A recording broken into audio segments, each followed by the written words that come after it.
Hi, I'm Natalya Coyle, and I'm getting up close and personal with my fiance, Arthur Lanigan O'Keefe. So, Arthur, do you want to explain what's about to go happen in the other room before we start our questions and answers?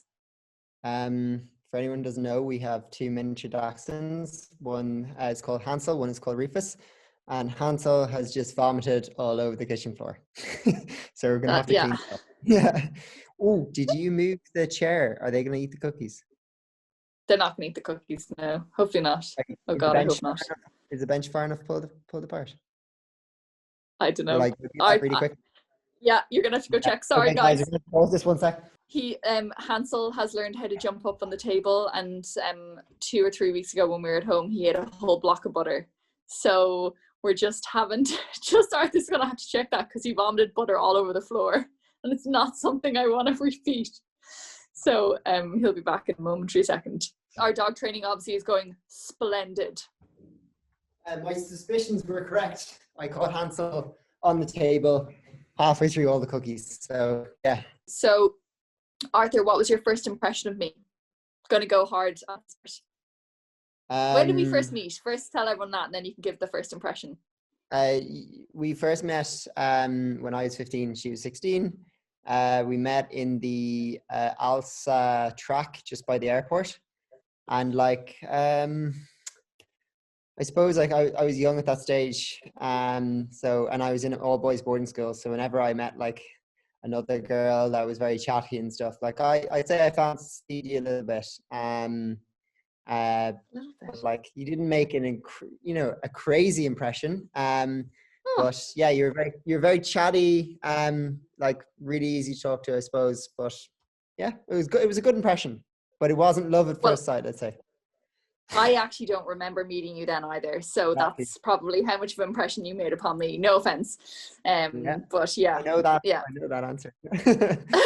I was wondering, one of the questions I was wondering sports-wise was, what was your worst ever moment in sport? Can be in training, can be competitions, training camps, or anything. Oh, I've had a few bad ones. I've had a few shockers. I think the one that comes to mind most is there's two. There's two. First one was the last qualification competition for London Olympics, and it was something called the World Cup final, and I was doing really, really well, and went into the riding arena, and my horse eliminated the athlete beforehand, and then it stopped, and then the stirrup snapped, and it threw me sideways off the horse, and then like refused another, I don't know how many more fences or whatever. And I remember calculating the end of the competition, and I could have had 7 knockdowns and still come second. And all I needed to do was finish like 17th or something. And obviously later on, I qualified anyway because an athlete was banned for steroids. But at the time, that was why I thought I wasn't going to qualify. So that was a really hard moment for me. And then the other moment was in the Rio Olympics in the fencing. I don't know what happened, started really well. And then I hesitated against someone I usually hit. And suddenly I just decided that my moves didn't work anymore. And I went around the rest of the round with hesitation. And I knew kind of after that I wasn't going to win a medal. And that was devastating. So they're the 2 worst moments for me in my sport. What about you? I think probably one of mine isn't actually well, it is competition, but it's not like a major. Was at Cairo Worlds when I think I could have been placed 3rd before the combined in the Worlds. I'm not sure, really high anyway. And I remember I just kept dropping and dropping and dropping because I just couldn't really run. And I remember being it was post Rio, and I remember just being like, oh, do I want to do this anymore? But obviously I've changed my mind. But that was probably one of the lowest. I remember just like 3rd lap in being being overlapped by athletes behind me, being like, oh. Yeah. But anyway, enough of the sadness. So I'm trying to think, what was your best moment from an Olympics? Like the kind of quirkiest one, like different one, like not just about sport kind of. The best moment, quirkiest moment about sport. Gonna be honest, I suppose I don't know if it was a great moment now, but I was gonna say the relief when my riding jacket arrived. If anyone doesn't know, I forgot my riding jacket in the Rio Olympics, and I only realized after the swimming event, and the venue was like, I don't know, was it 2 hours away from the Oh, village? so far. So far. And we had to get someone to go to the village, go into my room, get the jacket. Martin Burke, try, yeah. Yeah, Martin Burke, and try to get back to the competition in time. And the people, I had to get on the horse eventually without the jacket, and all the officials kept saying, okay, you need to put on your jacket now, you need to put on your jacket. And we were pretending, because it was so warm, that I'll put it on before I get into the arena. And I only got my jacket 2 minutes before. So it was fairly hairy, and like then that. everything It's awful. I was so afraid of, like, just kind of basically like nationwide humiliation, basically. Forgetting your riding jacket at the Olympics would have been pretty embarrassing. But after that, everything went well. So that was a nice turning point for me. It was when my riding jacket arrived. Was a huge sigh of relief. What about yourself? I think obviously the Olympics is sport, but out of sport, the first games when I got to meet Usain Bolt at the opening ceremony, that was very cool. We were, you know the story, but we were walking in, and I and Jay are obviously very close to each other on the alphabet. And I remember just standing beside someone from Jamaica and being like, oh, wouldn't it be so cool if I got to meet Usain Bolt? And he was like, of course, I'll just bring you in. And that person was Asaf Pal.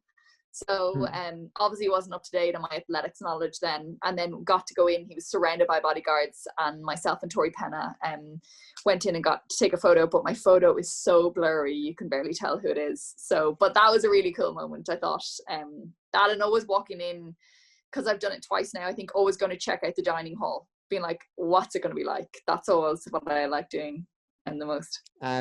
What's the best and most annoying thing about me? Oh God. The best thing about you is probably you're always so willing to help. And like, it's not just with me, it's with anyone. If anyone asks you a question, you'll always try and help as much as you can. And I'm so, case an example is I'm really bad with technology, and I'll be like trying to turn something on or make it work, and I'll never get it, and Arthur will always help. That's probably one of your, like, not your best quality, but you've got so many, is one of really good quality. Your worst one is probably I do it as well, but it's a bad quality for both of us, is when we've made dinner and we're really tired and we eat the dinner and we're like, we'll just clean it up tomorrow, we'll just do it in the morning.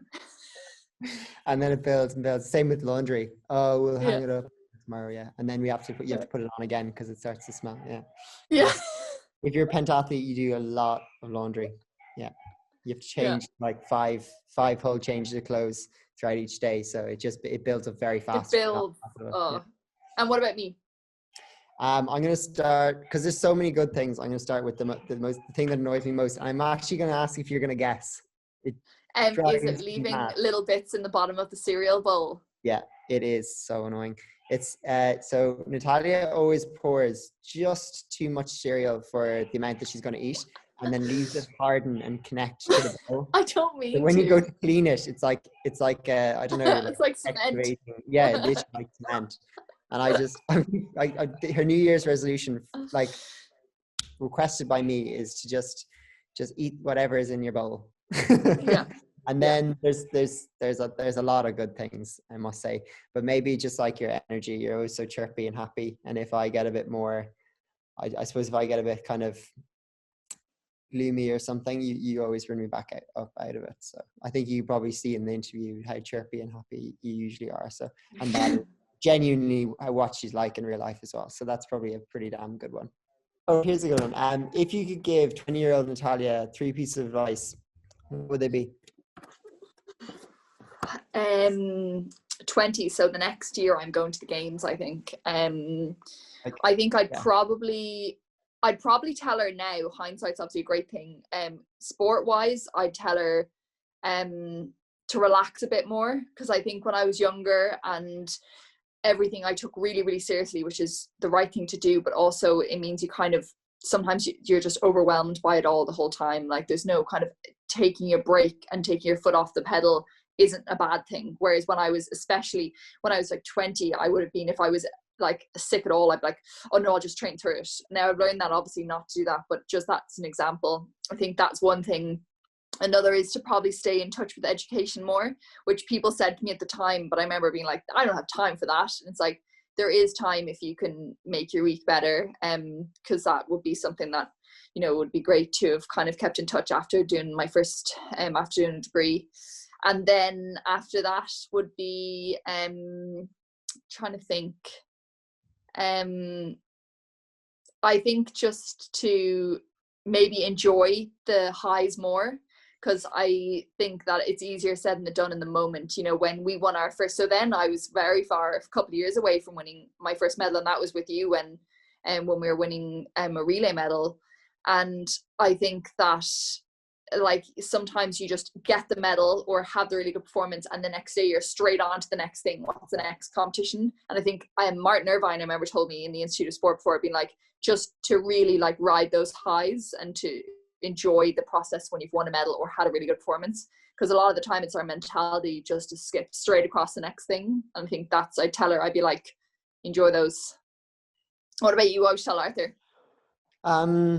They were actually fairly close to what I was told myself. I suppose, like, specifically, there's a few things. One would be, if you're having a bad training session or a bad day, doesn't mean, when I was younger, I used to think, oh, that meant training was going badly or I was unfit. So I would read into way too much into how I felt on a given day. And I would have emotional highs and emotional lows. I would kind of ride the way I was feeling. Whereas now I try to stay much more level. And if I'm having a bad day, I just accept it, listen to my body, go a little bit easier. Mm-hmm. But know that I'm not unfit, know that, trust the work and everything. Yeah. So it means that it's just emotionally a lot easier, kind of similar to you take it a little less, relax a little bit. And the second one would have been not to be so complacent going into Rio. I feel like I was so confident because everything had gone the way I wanted to beforehand. And I think everyone, as you said, like, that was kind of infectious. Everyone kind of around me sort of believed it too. I think everyone, like, and I just didn't think there was any possibility of not winning. And obviously there was, it's pentathlon. There's so many possibilities of not winning. So I didn't want to hear of any scenarios of things going wrong. So, and as soon as they did, I wasn't mentally equipped with a plan B. So I definitely would have worked a little bit more, maybe with Kate Kirby, around like, what you're so good at is mental kind of resilience in middle of fencing, and having, plan A, plan B, plan C.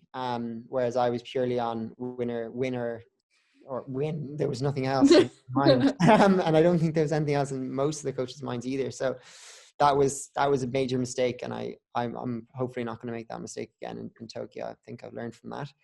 And then, I think what you said about, like, enjoying the highs is a really important one. Like, I think by the nature of it, when you win something or when you get a really good result, it naturally makes you want to jump into training and train harder, because you're buzzing off the results. Whereas really what you want to be doing is something close to the opposite. You want to be like really taking time to enjoy it, instead of the next day being the pool, like, training harder than ever. You need to be able to recognize those moments, step back and enjoy them. So they're probably my three as well. They're good ones. Okay. Our dream house in 10 to 15 years, what will it look like? Where will it be? Provided we have the wherewithal. We've oodles of money, do we? Yeah, budget. Okay. Yeah, I'm no a budget. successful entrepreneur, or filming Hollywood movies, either right. one. No. Okay, cool. No budget. I think I'd have. I don't know where I do love Mead, I have to say. I think there would be a lot of glass involved. It'd be pretty minimalist inside. But I'd love a grass roof. Like, I'd love some flowers on the old roof. It would be the most self-sustaining house that I possibly could be built. Bush type job, I'm gonna say one thing that you definitely have would be the biggest bath they could find. I have a bath, I must say. I think I'd have a gym as well. Really cool gym. from the pandemic days, you realize how important it is to have a space to be able to exercise. And I'm hoping there's not going to be another pandemic, but I'm going to be yeah, I will be prepared just in case there's another outbreak or something like that. My final question is, what's your favorite Netflix documentary? You give me two. Oh, that's tough. Oh God. Oh Jesus, I don't know. I'll go first then, and I've already forgotten the name of it, but I absolutely love the cheerleading one. Oh yeah, Cheer. That's very well. That's I very well love made. Cheer. That's I love a perfect Cheer. example of it. Like I had Yeah, no I idea love about Cheer. cheerleading, and at the end of it, I was an avid fan. So like, And then I also loved My Octopus Teacher. That was very good too. I thought Icarus was very good. Oh yeah. The way it unfolded, and yeah, it got a lot of people talking. I thought that was very good. And also, the thing I liked so much about it is that often like kind of Russians are depicted as evil. Where I feel like a lot of people kind of finished that movie going with the doctor, the Russian doctor who was responsible for so many of the doping plans, left thinking that they kind of liked him, like he was an okay person, but the system morally not so bad. Oh yeah, morals are wrong. You know, the culture there is so different, but you know, like a lot of times, like, and it changed my view about a lot of like, say, athletes that I've been competing with that have done drugs. I used to think they were just evil and bad people, whereas now I question more things like, you know, did they have a choice? Like, what was their life if they didn't take the drugs? Would they have been on the program? Would they have been kicked to the side?